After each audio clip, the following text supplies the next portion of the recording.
ବର୍ତ୍ତମାନ ଓଡ଼ିଶାର ଯେଉଁ ସ୍ଥିତି ଅଛି ଆସନ୍ତା ଦିନରେ ଓଡ଼ିଶାର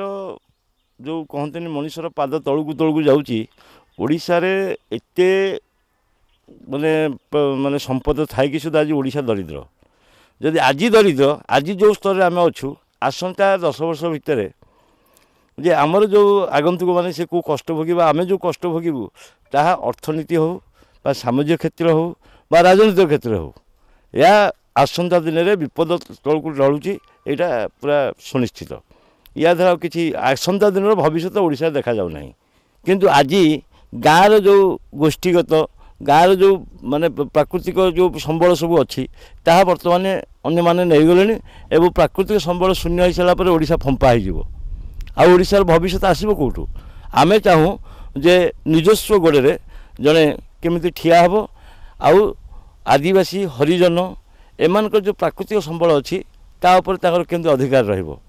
ପ୍ରାକୃତିକ ସମ୍ବଳର ଯେଉଁ ସ୍ତରରେ ଆଦିବାସୀ ହରିଜନମାନଙ୍କଠୁ ବା ଆଦିମ ଆଦିବାସୀମାନଙ୍କୁ ଛଡ଼େଇ ନିଆଯାଉଛି ଦଳିତମାନଙ୍କୁ ସେମାନେ ଆସନ୍ତା ଦିନରେ କେଉଁ ଦିଗକୁ ଯେଉଁ ତାହା କଳ୍ପନାର ବାହାରେ ଏଇଟା ହେଲା ପ୍ରଥମ କଥା ଦ୍ୱିତୀୟ କଥା ହେଉଛି